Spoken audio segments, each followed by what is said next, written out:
Assalamu alaikum everyone. My name is Partha Pervez. I am from BS Chemistry Department. My topic is plasters. Plasters are organelles of cell. Plastid organelle है cell की. वैसे तो cell की बहुत सारी organelles हैं, vacuole, nucleus, cytoplasm and माइक्रोहोडिया. Plastids इनमें से एक है जो कि आज हम डिस्कस करने वाले हैं.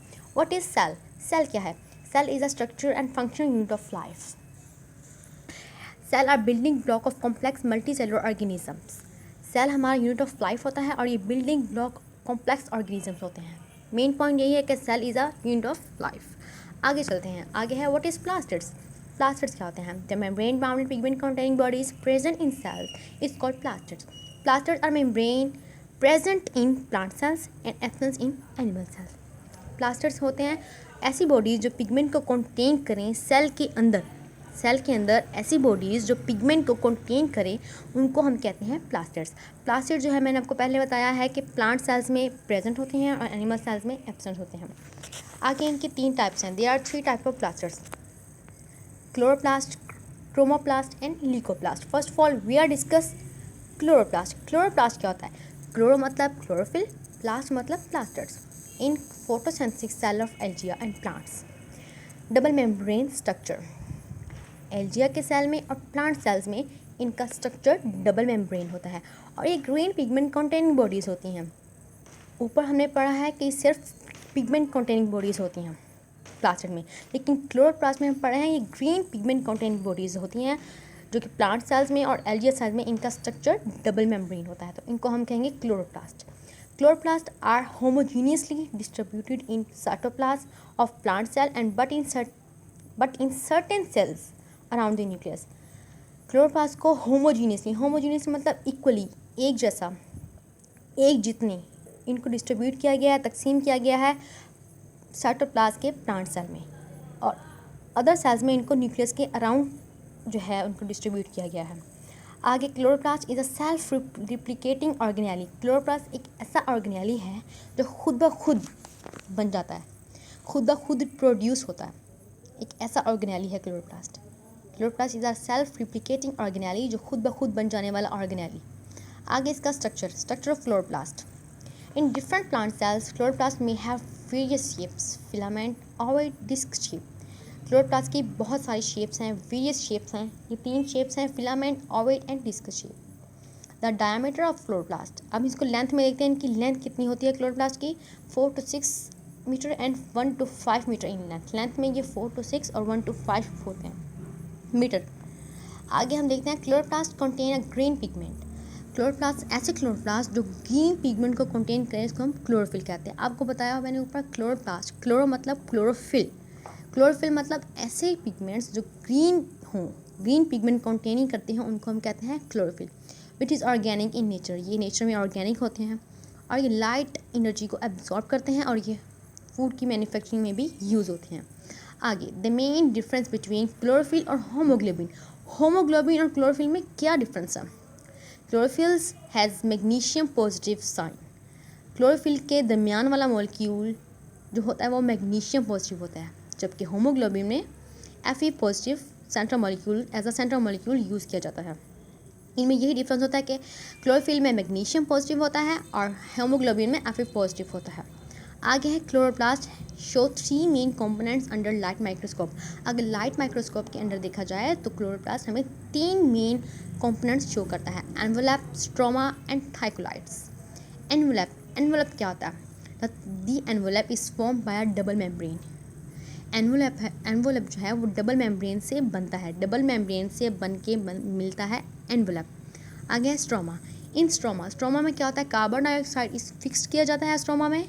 किसके लिए फिक्स किया जाता है कार्बन डाइऑक्साइड को? मैन्युफैक्चरिंग ऑफ शुगर की मैन्युफैक्चरिंग के लिए कार्बन डाइऑक्साइड को स्ट्रोमा में किया जाता है fix. Some proteins are also synthesize in this part. कुछ प्रोटीन्स जो हैं इसके स्ट्रोमा के पार्ट में सेंसाइज होती हैं, कुछ प्रोटीन्स नहीं होते.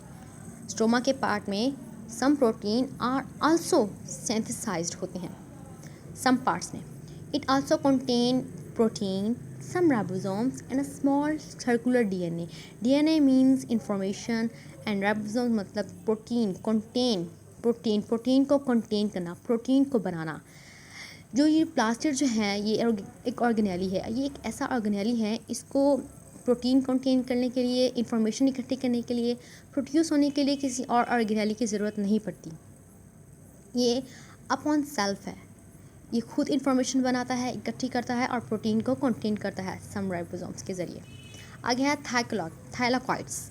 थाइलाकॉइड्स क्या होता है? Thylakoids are flattened vehicles. ये एक चिपटी फ्लैटेंड थैलियों की तरह होते हैं, फ्लैट, एकदम फ्लैट चीज़ नहीं होती, वैसे विस्कल्स होते हैं। वी आर अरेंज दैमसेल्फ, ये अपने ऊपर अरेंज किए जाते हैं टू फॉर्म ग्रेना एंड इंटरग्रेना। इंटरग्रेना और ग्रेना क्या होता है ये आगे हम आपको डायग्राम में बताएंगे। Grana is a pile of thylakoids stacked on each other like a coins. Grana कैसे बनता है? ग्रेना थाइलाकॉइड्स होता है, थाइलाकॉइड लाइक शेप्ड होती है ग्रेना की। जब उन थाइलाकॉइड शेप्स को अरेंज किया जाता है पाइल्स की फॉर्म में तो वो ग्रेना बन जाता है, ग्रेना की शेप में आ जाता है। आगे है द नंबर ऑफ थाइलाकॉइड्स पर ग्रेनम इज़ 50 और मोर। अगर हमने ग्रेनम की शेप बनानी है पर ग्रेनम में 50 और 50 से ज़्यादा थाइलाकॉइड्स को यूज़ किया जाता है। द नंबर ऑफ थाइलाकॉइड्स पर ग्रेनम इज़ 50 और मोर, मतलब 50 और 50 से ज़्यादा अगर थाइलाकॉइड्स होंगे तो वो ग्रेनम बन जाएगा। एक ग्रेनम में ग्रेनम बनाने के लिए, पूरा ग्रेनम बनाने के लिए उसको 50 और 50 से ज़्यादा थाइलाकॉइड्स की ज़रूरत होती है।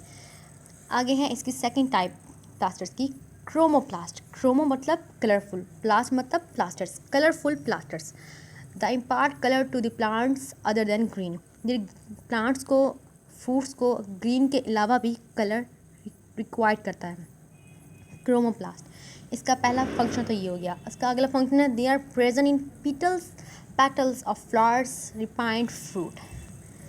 ये फ्लावर्स की पत्तियों में भी प्रेजेंट होता है और ये फूड को तैयार करने में भी यूज़फुल होता है क्रोमोप्लास्ट। इसका next function they help in pollination dispersal of seeds. ये सीड्स की डिस्पर्सल में और पॉलिनेशन में यूज़ होता है। पॉलिनेशन मतलब एक कलरफुल फ्लावर है या एक कलरफुल फ्रूट है, वो कलरफुल है फ्रूट या फ्लावर, तो कोई भी एक चीज़ उसको अट्रैक्ट करेगी, कोई भी इंसेक्ट अट्रैक्ट होगा तो वो उस पेटल पे, उस फ्रूट पे आकर बैठेगा, तो उसके साथ जो है पोल्स अटैच हो जाएंगे। जो वो इंसेक्ट वहाँ से उठेगा, नेक्स्ट किसी प्लांट पे, नेक्स्ट किसी फ्रूट पर जाके बैठेगा तो वहाँ पर पोल्स छोड़ देगा, वहाँ पर नई फर्टिलाइजेशन होगी, नए सीड्स उगेंगे, तो उसको हम पॉलिनेशन कहेंगे। डिस्पर्सल ऑफ सीड्स का डिस्पर्सल कैसे होती है? सीड की डिस्पर्सल कैसे होती है?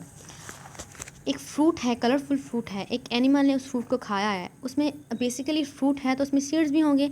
सीड्स जब उस एनिमल के अंदर जाएंगे तो सीड्स कुछ सीड्स ऐसे होते हैं जो एनिमल डाइजेस्ट नहीं कर पाते, उनका स्टमक वो सीड्स डाइजेस्ट नहीं कर पाता, तो as it is throughout exist हो जाते हैं और वो सॉइल के अंदर दोबारा चले जाते हैं। दोबारा चले जाने के बाद दोबारा फर्टिलाइज होते हैं और दोबारा नए सीड्स, आगे नए फर्टिलाइजेशन शुरू हो जाती है।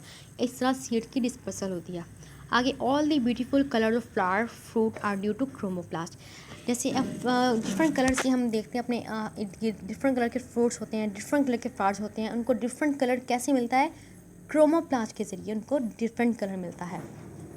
आगे है इसका थर्ड पॉइंट है प्लास्टर्स का, लीकोप्लास्ट। लीकोप्लास्ट क्या था? लीको मतलब कलरलेस, प्लास्ट मतलब plasters. They are triangular shape, इनकी ट्रायंगुलर शेप होती है, टैबुलर फॉर्म होती है और अदर शेप्स होती हैं लीकोप्लास्ट की। इन दो के अलावा अदर शेप्स होती हैं। They are found in underground part of plants and store food. जो अंडरग्राउंड हमारे पास पार्ट्स ऑफ प्लांट्स होते हैं ना, जैसे स्टेम्स वगैरह हो गई, तो अंडरग्राउंड हमने बीज गाड़े होते हैं तो उनमें भी लीकोप्लास्ट को पाया जाता है। और ऐसा फूड जो हम अंडरग्राउंड स्टोर करते हैं उसके अंदर भी लीकोप्लास्ट को पाया जाता है। दे आर कलरलेस, मैंने आपको पहले बताया, लीको मतलब colourless. They are usually involved in storage of food. ये मैन्युफैक्चरिंग फूड की, स्टोरेज ऑफ फूड में भी इस्तेमाल होता है। प्लास्टर्स का मतलब ये है कि वो मैन्युफैक्चरिंग ऑफ फूड्स और स्टोरेज ऑफ फूड में यूज़ किए जाते हैं। इनका मेन फंक्शन ही ये प्लास्टर्स का। The end. Any question? Thank you so much.